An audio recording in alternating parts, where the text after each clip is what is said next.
Greg and I go back decades. He's a very unique person who I think has a lot of good things to share with humanity in general. He's going through a rough patch, as many are right now. I wanted to share his thoughts with you, and then I sent him an audio response afterwards, but there are things happening all around us. Pay attention.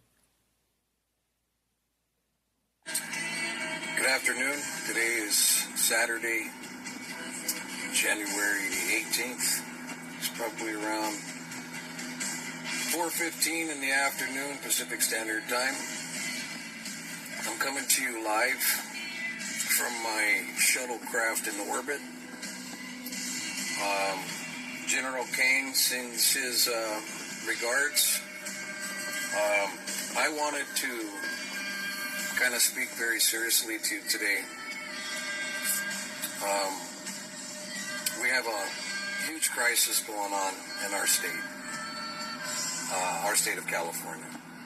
As I'm sure you know, LA was hit really hard by wildfires recently. Our environment has turned against us, and now pretty much every season we have a wildfire, and these wildfires become more and more devastating as we go on.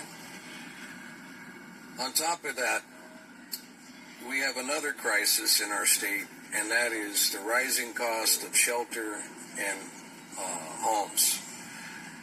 The average home that used to sell for $200,000, a beater-upper, now sells for millions of dollars. Rent here is through the roof. For one bedroom, just in a normal suburb, I'm in North County, near Escondido, a one-bedroom here is $3,500 a month. That's not a place by the beach. You're not in a great neighborhood. You're in a okay neighborhood. $3,000 a month. On top of that, we have a housing shortage that was made worse by opening up our borders and allowing all these people to come into our city. And these folks that have been coming into our city have been going to the front of the line, while many of us are still waiting for services. People coming into our country get served before us. They get the help and we don't. I have become displaced over the last year due to my profession, living as a wellness provider and coach, caregiver type position. So there's not a lot of those opportunities right now because so many people have thought of the same way to survive, become a caregiver or a live-in caretaker. And that's what I've been doing to stay alive since the pandemic. I was forced into this lifestyle due to a housing shortage. I retired from film and television and became a stay-home dad, educating my daughter in how to walk in this world. I've been celebrating my Native American heritage now for probably the last 20 years. And I have never in my life seen anything as crazy as what we are all having to go through here in our state of California. We have elderly, disabled, and veterans who can't survive. We have rising cost of living to include gasoline, food, insurance. Everything is skyrocketed, and there's like no cap on it. On top of that, we have the stupidest governor ever running the show in California. And one of the reasons why the wildfires were so devastating is due to poor management, poor leadership. People getting paid and not doing their damn jobs. So now we're in bad shape. Hopefully, the new administration that's coming in will bring us back to a state of normalcy where things will hopefully get better and not worse. I wanted to ask all of you, those of you who meditate, have a spiritual practice, are a good Christian, believe in the power of the Force, I would like to ask you Excuse me. to not only pray for me and my family, but to pray for everybody in my state that's been affected by all these crises. We have so many, our heads are spinning. We have a wildfire crisis still underway. We have a housing shortage crisis. We have a homeless crisis.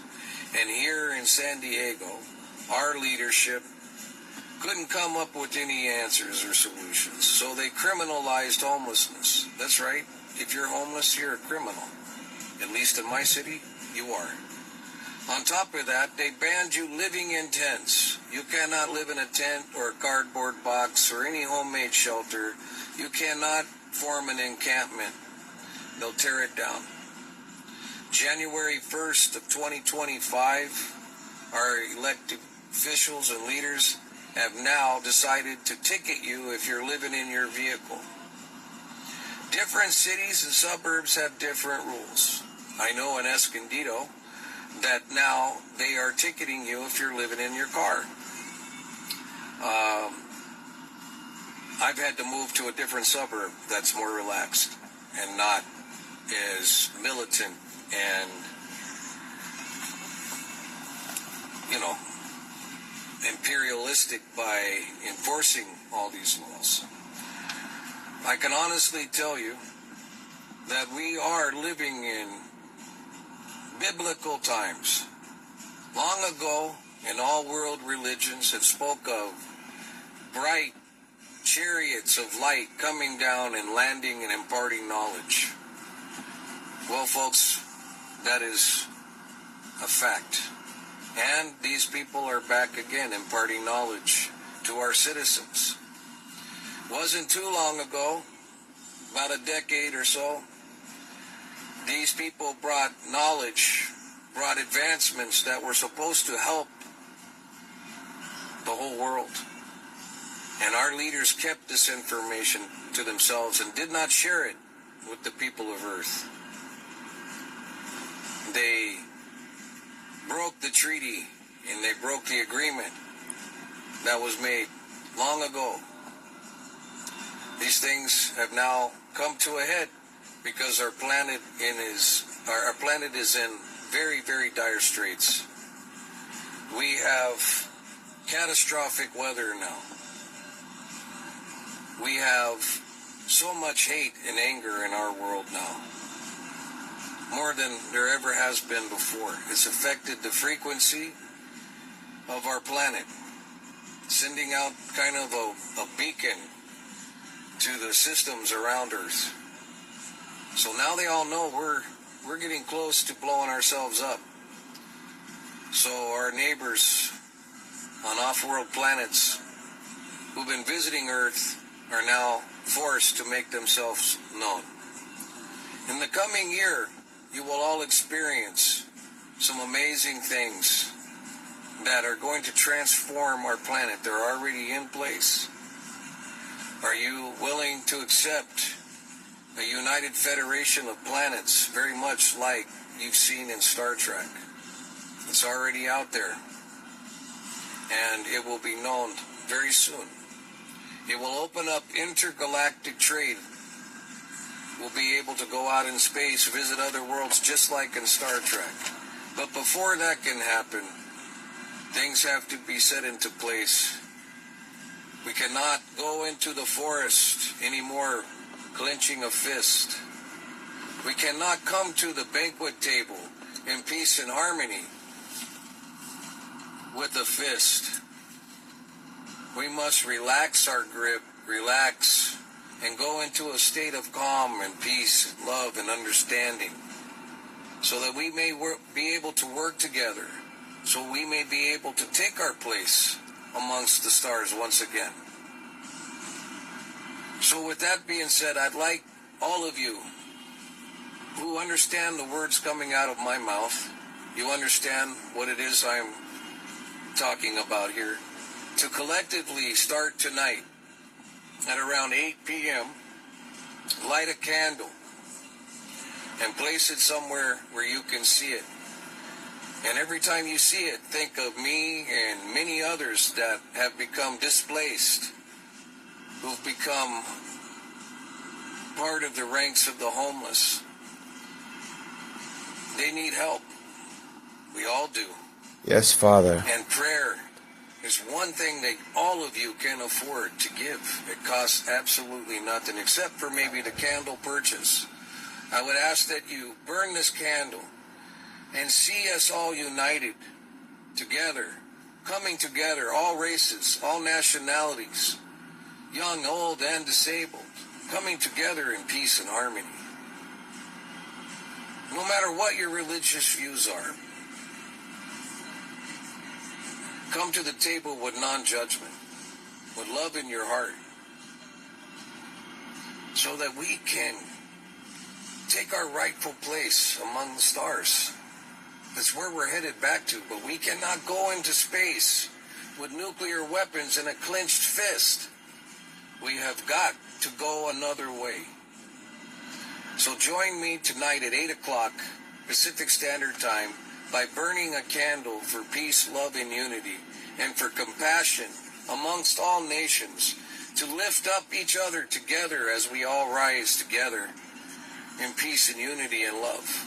It is time, folks. We cannot go ahead the way we are headed now. We are going off the path. So much so that our brothers, sisters in space have returned, and it won't be too much longer they'll make themselves known. But our government has other agendas, and they may launch a false flag event portraying themselves as aliens, just like you saw at Independence Day.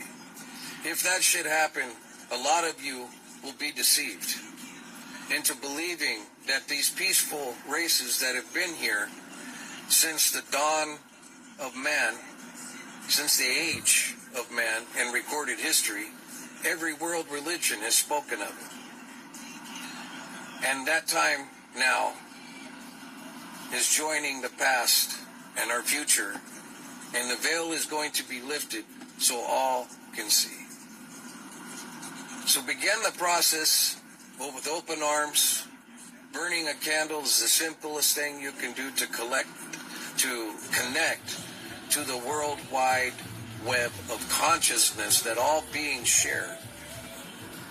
And that communication can start taking place. Many of you have heard about Dr. Stephen Greer and his protocols to be ambassadors to these beings that have been visiting Earth before.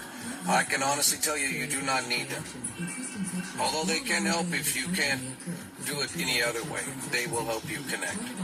These are the angels that were spoken of, but they are not Luciferian. They are not devils, and they are not angels. Please do not take that stance, because that is the wrong stance to take. Many of us took that stance a long time ago against people of color, calling them savages. These people are highly... Guys, my TV decided to start playing again.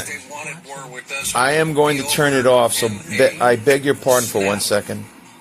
They have the ability to turn off our nuclear weapons. So even if we wanted to go to war with them, our missiles wouldn't even launch.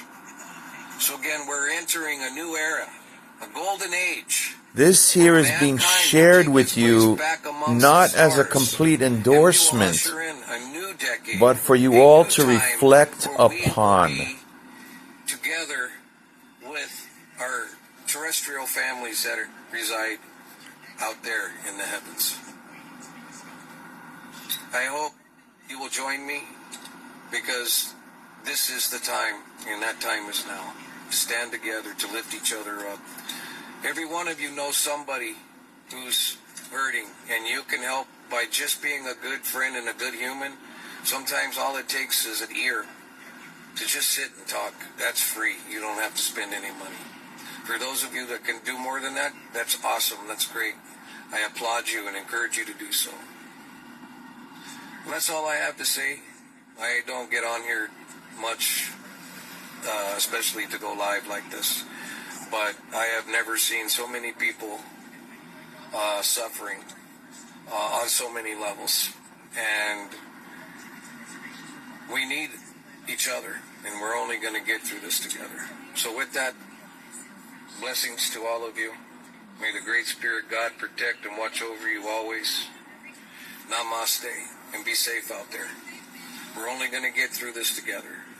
So let us go boldly and bravely into this new golden age of humanity. For the trekkers, the time of trekking has come. There will be a time when we will be living in that Star Trek universe. It's here now. Let's grab onto it. Let's hold onto it with both hands. And let's carry ourselves with grace and honor into this brave new future.